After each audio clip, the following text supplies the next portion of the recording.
प्रार्थना करने से पहले माफ करना जरूरी है। जब परमेश्वर माफ कर देगा तो आपको सजा नहीं मिलने वाली, ना बीमारी के रूप में, ना गरीबी के रूप में, ना जो है असफलताओं के रूप में, किसी भी तरह से आपको जो है सजा नहीं मिलेगी जी, क्योंकि आपने क्षमा कर दिया। जिस समय आदमी को अपने गुनाह समझ आ जाए और वो माफी मांगना शुरू करे, उस समय उसके गुनाह तो माफ हो गई, परंतु परमेश्वर से उसको माफी मिलेगी और परमेश्वर उसको जो है आशीष से आशीषित भी करेगा। आप किस माहौल में हैं, उसके पीछे परमेश्वर की एक बहुत बड़ा आपके लिए जो योजना है। ये मत सोचिए कि प्रभु मैंने तो अच्छा ही मांगी थी, लोग तो बहुत बुरे हैं। परमेश्वर आपके साथ हर कंडीशन में रहेगा। वो दानियल के साथ शेर की मांद में था, शद्रक मेशक और अबेदनगो के साथ वो आग में था, यूसुफ के साथ वो जो जेल में था। पर यदि आपके साथ जो कुछ समस्या आ रही है उसके पीछे भलाई बहुत बड़ी जो आपको बाद में समझ आएगी। रोमियो 8:28 में लिखा है कि परमेश्वर से प्रेम रखने वाले के लिए सारी चीजें भलाई को उत्पन्न करती हैं।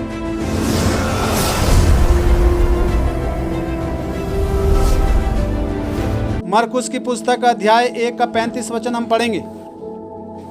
भोर को दिन निकलने से बहुत पहले, लिखा है भोर को दिन निकलने से बहुत पहले वह उठकर निकला, यीशु मसीह उठकर निकला और एक जंगली स्थान में गया, एक जंगल के स्थान पर गया और वहाँ प्रार्थना करने लगा। वहाँ यीशु मसीह प्रार्थना करने लगा।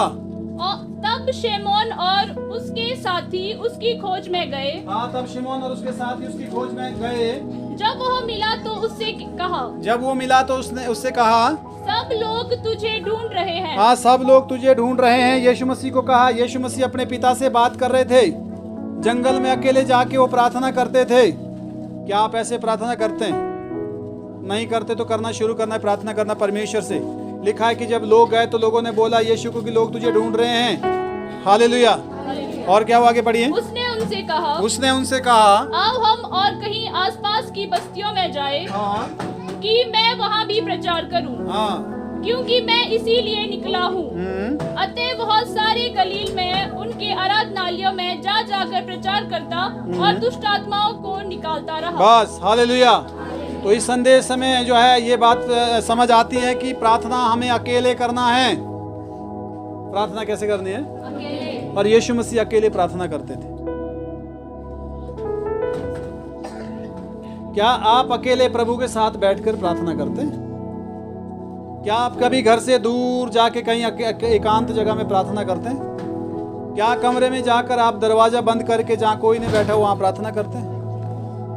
करते तो अच्छी बात है, नहीं करते तो इसी तरह प्रार्थना करना है। हालेलुया। नंबर 1, यीशु मसीह हमें प्रार्थना करना सिखाते हैं। यीशु मसीह ने कहा है कि हमें प्रार्थना कैसे करनी है।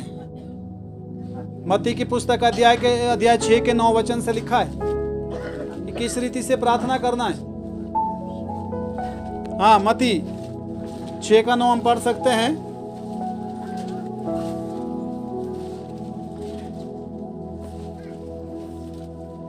मत्ती 6 का 9, क्योंकि अभी थोड़ा चलने में तंग है, इसलिए हो सकता है कि लड़की आज पढ़े वचन को। अतः तुम इस रीति से प्रार्थना किया करो। अतः तुम इस रीति से प्रार्थना किया करो। हे हमारे पिता। हाँ, रीति प्रार्थना करने के नियम है।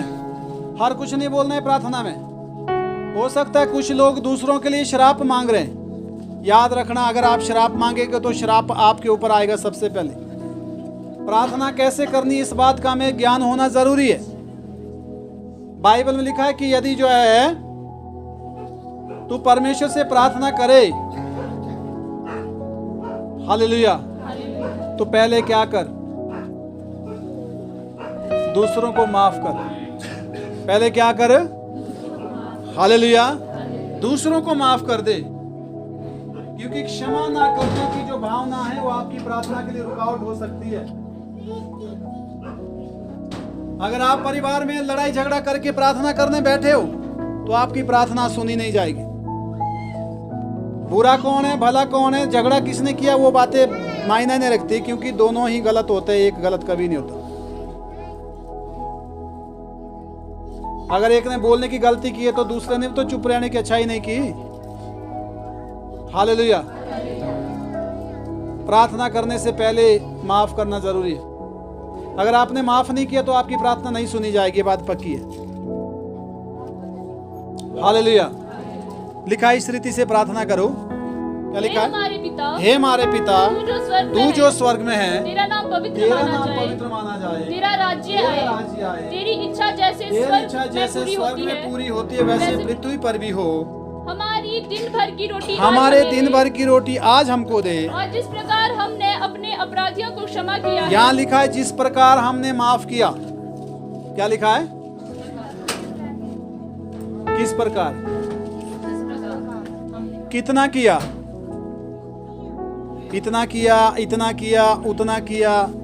कितना माफ किया आपने, उतनी माफी मिलने वाली है। हालेलुया। जिस प्रकार मैंने माफ किया वैसे प्रभु तू भी। अब आपने क्या किया?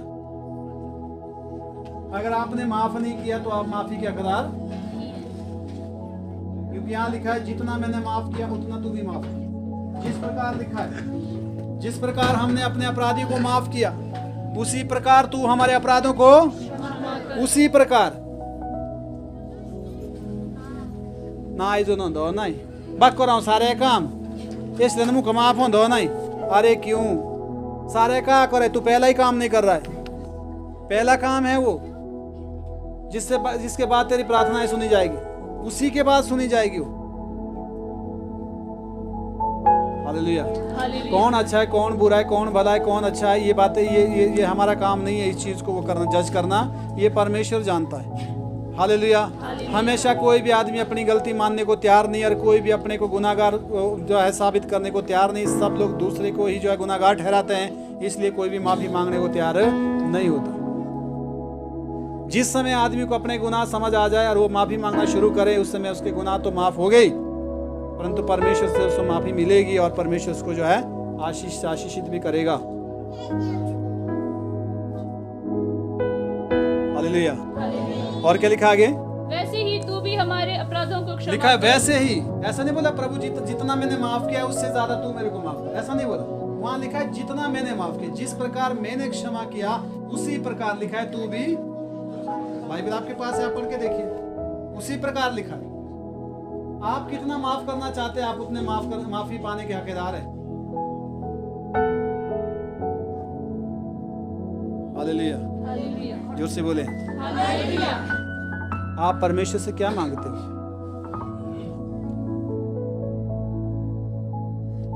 हालेलुया। अगर आप ये चाहते हैं कि प्रभु मुझे माफ करना सिखा, तो परमेश्वर आपको बुरे लोगों के बीच जाने देगा, क्योंकि माफी की जरूरत तो वही है ना कि दूसरी जगह है। हालेलुया। आप बोलेंगे प्रभु मुझे प्रेम करना सिखा, तो आपको घृणित लोगों के बीच जाने देगा परमेश्वर। आप सोचते हैं मैंने तो प्रेम मांगा, नहीं तो मेरे पास तो घृणा करने वाले लोग आ गए, क्योंकि प्रेम की जरूरत वहीं पर है। आप क्या मांगते हैं पहले आपने ये देखना है। आप बोलेंगे परमेश्वर मेरे अंदर सहनशीलता दे, आपको उपद्रवियों के सामने भेजा जाएगा, क्योंकि सहनशीलता की जरूरत कहाँ है? प्रेमी लोगों के पास। हालेलुया। ये मत सोचिए कि प्रभु मैंने तो अच्छा ही मांगी थी, लोग तो बहुत बुरे हैं, और लोग तो पैदा ही गुनाह से हुए हैं, जिसमें आप और मैं भी शामिल है, क्योंकि आदम ने गुनाह किया। सब आदम की संतान है। कौन भला कौन बुरा ऐसा हो नहीं सकता। यीशु के बिना तो कोई धर्मी हो ही नहीं सकता, क्योंकि धार्मिकता तो वचन में है। जितना वचन का आदमी फॉलो करेगा उसका उतनी ही वो धर्मी जो है वो यानी कि जो है हो सकता है। यीशु के बिना वो चीज असंभव है। हालेलुया। समझ आ रही बात? आप धन्यवाद करें परमेश्वर, जिस माहौल में आप उसके लिए धन्यवाद करें। आमीन। मैं आपके सामने यहाँ खड़ा प्रचार कर रहा हूँ, मैं ऐसे नहीं यहाँ पर आया, बड़ी संघर्ष से गुजरा हूँ मैं। परमेश्वर ने मुझे गुजरने दिया है, और लोगों ने जो है बहुत चीजें मेरे अंदर अच्छी ढाली है। हालेलुया। जोर से बोले। परमेश्वर से जो आप मांगेंगे, परमेश्वर को पता है कि वो आपको कैसे देना है।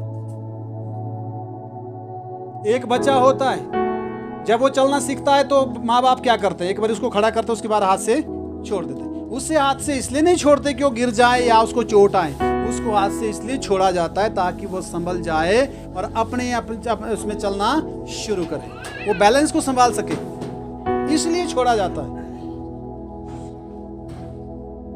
परमेश्वर आपके साथ है। वो दानियल के साथ शेर की मांद में था, शद्रक मेशक और अबेदनगो के साथ वो आग में था, यूसुफ के साथ वो जो जेल में था। परमेश्वर आपके साथ हर कंडीशन में रहेगा। पर यदि आपके साथ जो कुछ समस्या आ रही है उसके पीछे भलाई बहुत बड़ी, जो आपको बाद में समझ आएगी। रोमियो 8:28 में लिखा है कि परमेश्वर से प्रेम रखने वाले के लिए सारी चीजें भलाई को उत्पन्न करती है। हालेलुया, जोर से बोले। लोग क्या करते हैं, वो प्रार्थना करते हैं, उनकी इच्छा के अनुसार उन्हें नहीं मिलता तो वो घबरा जाते हैं। आमीन। लोग चंगाई मांगते हैं, परमेश्वर वचन देता है, लोग वचन को तो ग्रहण नहीं करते, चंगाई चाहिए, ऐसे कैसे मिलेगी। हालेलुया। लिखा है तुम परमेश्वर के अधीन हो जाओ और शैतान का सामना कर दो, तुम्हारे पास से वो कब भागेगा। फर्स्ट प्रक्रिया क्या है? हाँ, परमेश्वर के अधीन हो जाओ पहला, फिर जाके शैतान का तब भागेगा वो। आप परमेश्वर के अधीन हुए बिना शैतान का सामना करेगा, वो भागेगा नहीं, वो आपको पकड़ेगा ज्यादा, क्योंकि आप अधीनता में नहीं हो। सोने वाले बोले हालेलुया, जागे बोले हालेलुया। वेरी गुड, पूरा पढ़िए बच्चे। और हमें परीक्षा में ना ला परंतु बुराई से बचा। लिखा हमें परीक्षा में ना ला परंतु बुराई से बचा, क्योंकि राज्य और पराक्रम और महिमा सदा तेरी। लिखा है राज्य पराक्रम महिमा सदा तेरे ही है। आमीन, हालेलुया। कितना वो समझ आ रहा है?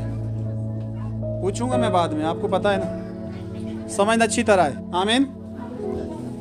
तो इसलिए बोलो, मेरे साथ बोलेंगे, प्रार्थना करने से पहले माफ करना जरूरी है। माफ किए बिना प्रार्थना सुनी नहीं जाएगी।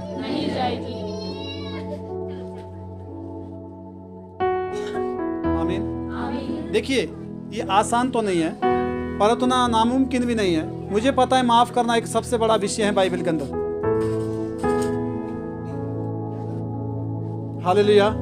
पर फिर भी जो आप मुंह से बोलेंगे वो चीजें आपके जीवन में आ जाएगी।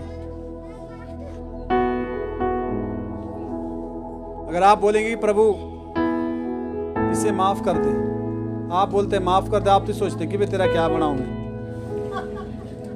है ना।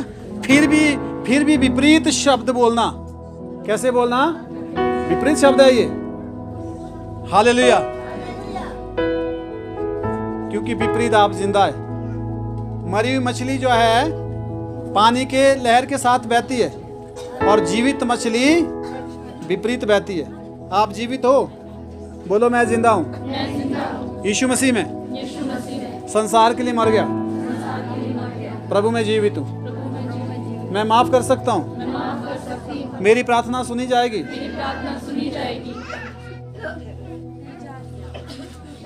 आमीन, हालेलुया। प्रार्थना करने से पहले क्या करना है? प्रार्थना करने से पहले क्या करना है? प्रार्थना करने से पहले क्या करना है? एक लड़की जो है चर्च में थी, एक लड़की चर्च में थी, वो जो है वर्शिप करती थी, वो टीम लीडर थी और वो वर्शिप करती थी, टीम लीडर थी, आगे आके जो है आराधना करती थी, पर वो अपनी समस्याओं से परेशान थी।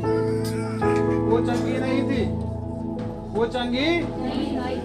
अब देखिए, अब आप सोचते कि शायद हर आदमी जो आराधना प्रार्थना करता है वो चंगा है, ऐसा नहीं है। पर हुआ क्या? हुआ ऐसा, एक प्रचारक आए और उन्होंने सबके लिए प्रार्थना की और उस लड़की के लिए बोला कि मुझे बाद में मिलना है, मुझे बाद में मिलना है। पर जब वो बाद में मिली तो उसकी हिस्ट्री पूछी तो उसको बहुत जो है लोगों ने चोट पहुंचाई थी और वो अंदर ही अंदर घुट रही थी वो लड़की। प्रभु से तो प्रेम करती थी, परंतु माफ करने में सक्षम नहीं थी, माफ नहीं कर पा रही थी। हालेलुया। पर प्रचारक ने बोला कि उन सबको माफ कर दे पहले। आप लोग यही हैं। प्रार्थना का जवाब कईयों को शायद नहीं मिल रहा होगा। हो सकता है आपके साथ किसी ने इतना जो है ज्यादा आपको दुख दिया होगा जिसको आप भूल नहीं पा रहे। ये जरूरी कि प्रभु के पास जाइए, आंसू बहाइए, उसके लिए माफ कीजिए पहले। मैं आपको यीशु मसीह के नाम से कह सकता हूं कि आपकी चंगाई कोई रोक नहीं सकता। हालेलुया। मतलब नहीं है।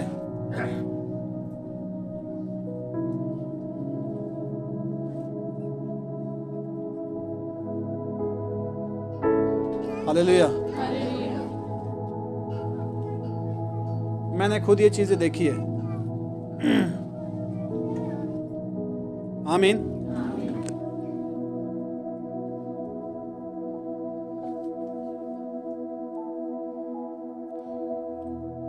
मेरी वाइफ को बहुत साल पहले कुछ प्रॉब्लम हो गई थी और वो प्रॉब्लम लंबे समय तक चली। मैंने इलाज भी करवाया पर नहीं हो पाया। एक समस्या ऐसी थी जिसको माफ नहीं कर पा रही थी, यहीं बैठी है। हालेलुया। मैंने बार बार समझाया, मैं कहा माफ कर दे, नहीं हो पा रहा है। नहीं हो पा रहा तो 4 साल हो गई। कितनी हो गई? वो प्रॉब्लम नहीं जा रही है।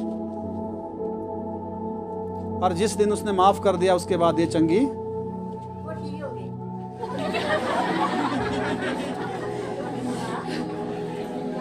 आपने कब तोला? हालेलुया। जोर से बोले। कहने का मतलब उदाहरण के तौर पर मैं आपको एक एविडेंस के साथ बात बता रहा हूं। मैं ऐसे ही नहीं बोल रहा ये बातें। हालेलुया। यहाँ लिखा तुम माफ कर दो तुम्हें माफी मिले, क्योंकि माफी ही आपको चंगाई देगी। जब परमेश्वर माफ कर देगा ना तो आपको सजा नहीं मिलने वाली, ना बीमारी के रूप में, ना गरीबी के रूप में, ना जो है असफलताओं के रूप में। किसी भी तरह से आपको जो है सजा नहीं मिलेगी जी, क्योंकि आपने क्षमा कर दिया। क्या कर दिया? हालेलुया। आमीन। अगला वचन पढ़ेंगे। लिखा है प्रार्थना में लगे रहो। आगे। हर बात में धन्यवाद करो। हर बात में सेब हुआ, प्रभु धन्यवाद, इस बारी बहुत अच्छी फसल हुई। सेब नहीं हुआ, हाँ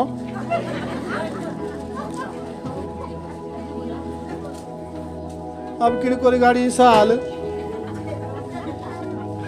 जब सेब नहीं थे तब भी जीवित थे, जब सेब नहीं थे तब भी जिंदा थे। याद रखिए। हालेलुया।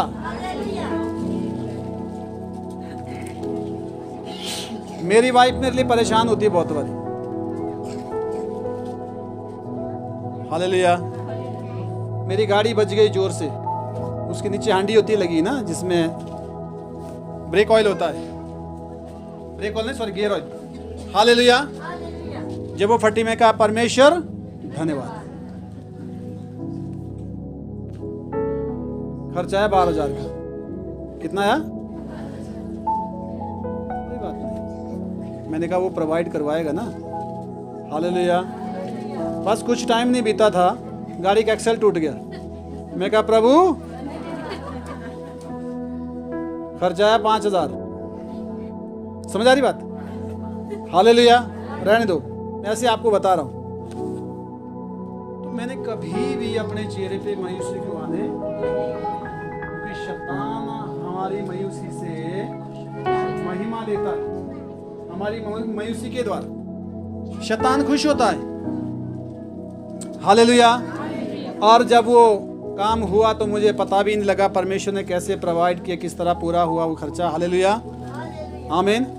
18-20 हज़ार का लगभग खर्चा आ गया था कुल मिला के। आमीन। कोई बात नहीं। हालेलुया।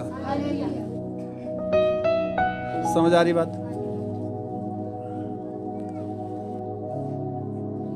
हालेलुया। आप बोलेंगे प्रभु मुझे गुस्सा नहीं करना है, तो आपको ऐसे लोगों के बीच भेजेगा जो उपद्रवी लोग होंगे।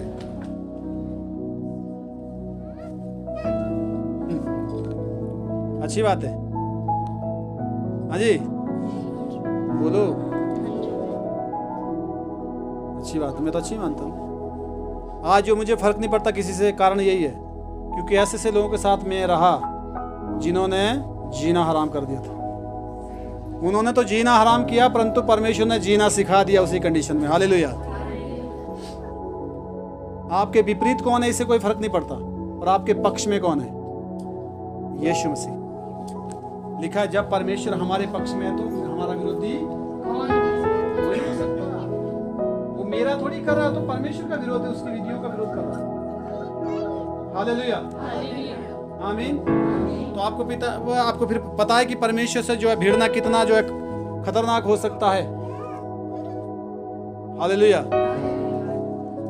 जिसके प्रकोप से धरती कांपती है, मनुष्य तो उसके सामने क्या है।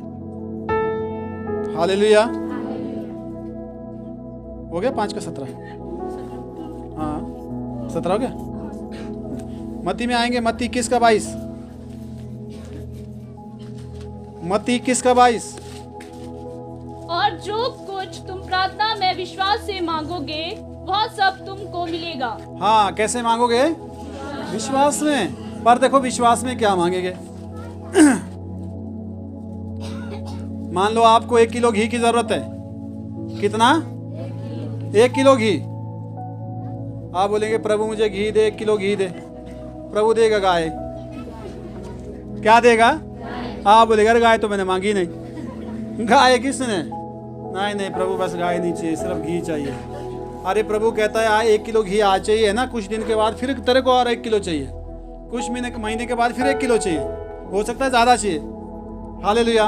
तो लोग बोले नहीं गाय नहीं चाहिए मेरे को, घास लाना, गाय दूना, वो क्या नाम दूध वो करना, इस मैं लंबे चक्कर में नहीं पड़ता। प्रभु मेरे को 1 किलो घी। वो अपने 1 किलो घी पर अड़ा हुआ है और परमेश्वर गाय देने पे अड़ा हुआ है। समझ आ रही बात? देखिए बिना मेहनत करके कुछ नहीं मिलने वाला। हालेलुया। तो जब आप गाय लेंगे तो फिर जब गाय मिल गई तो आपको पता ही है, तो 1 किलो घी के तो किलो घी तो कोई इसमें कोई बड़ी बात नहीं है। हाँ जी, कैसे? 2 नहीं मिलेगा, वो तो दूध भी मिलेगा। हालेलुया। तुमको पता नहीं दूध भी जरूरी है, दूध भी मिलेगा। हालेलुया। मक्खन भी मिलेगा, छाछ भी मिलेगी, और जो दही मिलेगी, पनीर मिलेगा। अरे अब अपनी देखो ना, बाद में भूल गए ना, रात घी से शुरू था, पर परमेश्वर को पता था कि ये सारी चीजें तुमको और भी चाहिए। अब वो तो बड़ा दे रहा है, तुम छोटा मांग रहे हो। हालेलुया। देखिए प्रभु जो देता है उसको स्वीकार करो, प्रभु जो देता है उसको स्वीकार करो। हालेलुया। परसों की बात है, मेरी वाइफ मेरे से पूछ रही है, कहते हैं हमारे साथ ऐसा ही क्यों होता है? मैं कहा बढ़िया होता है। कैसा होता है? ये तो बढ़िया होता है क्योंकि यही चीजें तो हमारे को बढ़िया बनाएगी। हालेलुया। क्योंकि सोने को अगर ताया नहीं जाएगा वो उससे आभूषण नहीं बनेंगे। उससे आभूषण अगर वो ताया जाएगा, जब वो पिघलेगा तब जाके वो आभूषण में जो है उसको आभूषण बनाया जाएगा, तब जाके उसकी वैल्यू कीमत लोग पहनेंगे, उससे प्रेम करेंगे। नहीं तो सोना ऐसा सब बिस्कुट थोड़ी रखेंगे ऐसा करके मैं सोना है, क्या करेंगे उससे? हालेलुया। अगर आपको आभूषण बनना है तो आपको आग में से गुजरना जरूरी है। अगर आप आग से गुजरने से डरते हैं तो आपका आभूषण नहीं बनेगा, आपकी वैल्यू नहीं। हालेलुया। आग से गुजरना चाहते हो? हाँ ना बोलो। शद्रक मेशक अबेदनगो आग में ढाले गए थे, बाद में उनको मंत्री बनाया, पता है तुम्हारे को? हालेलुया। और यूसुफ को जेल में डाल दिया था, वो भी बाद में वहां पर मंत्री बन गया। आमीन। अगर आप प्रभु में हैं, उसके उपरांत भी अगर आप संघर्ष में हैं, तो सोचिए परमेश्वर आपको सही दिशा की ओर ले जा रहा है। अगर आप प्रभु में नहीं है, दुख उठाते हो, इसका मतलब है कि आप विनाश की ओर जा रहे हैं, क्योंकि आपका डायरेक्शन वाला कोई है नहीं है, आपको कुछ पता नहीं चल रहा।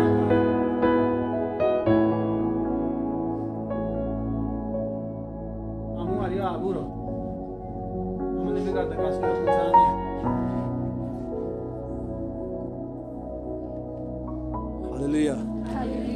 जोर से बोले हालेलुया।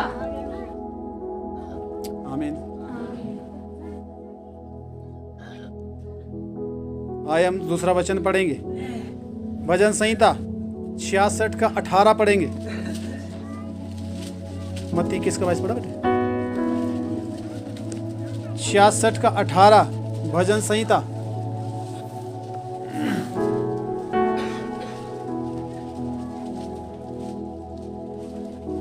इंतजार करिए, परमेश्वर से जो मांगे आपको अवश्य देगा, पर उससे पहले कुछ और आपको बता रहा है, उसको समझिए। उससे भी बढ़कर उसकी योजना आपके लिए है। पढ़िए 66 का 18 भजन संहिता। यदि मैं मन में अनर्थ की बात सोचता तो प्रभु मेरी ना सुनता। बस, अगर मैं मन में अनर्थ की बात सोचता तो प्रभु मेरी। आप क्या सोच रहे हैं? परमेश्वर से प्रार्थना करने से पहले आपको ये चेक करना है अपने दिमाग में कि आपका क्या चल रहा है, दिमाग में आप सोच क्या रहे हैं। अनर्थ की बात अगर आप सोच रहे हैं तो वो भी परमेश्वर और आपके बीच रुकावट है और आपकी प्रार्थना सुनी नहीं जाएगी, क्योंकि आप अनर्थ बातों में लगे हुए। अनर्थ बातें मतलब जिसका कोई अर्थ नहीं, जिससे किसी कोई भलाई नहीं, वो दिमाग में पाले हो तो प्रार्थना के लिए बाधा है। प्रार्थना के लिए क्या है? लिखा, अगर मैं अनर्थ बातें सोचूं तो परमेश्वर मेरी नहीं सुनता।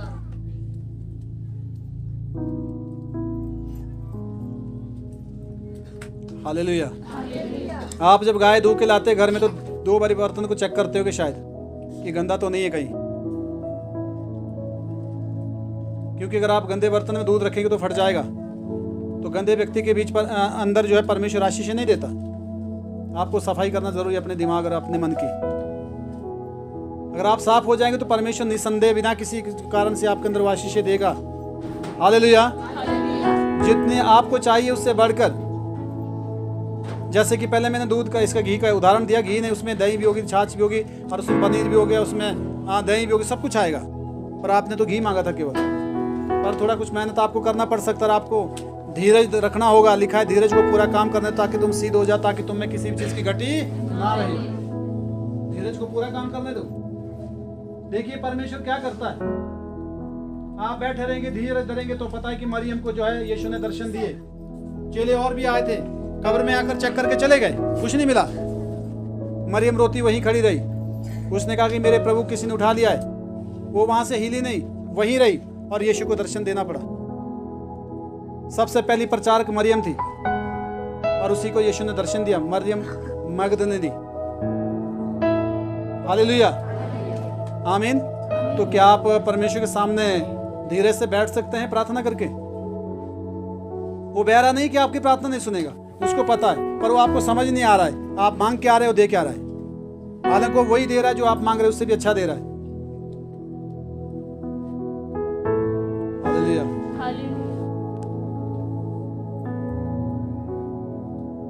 परमेश्वर पर भरोसा रखें। परमेश्वर कभी आपको गलत चीज नहीं देगा।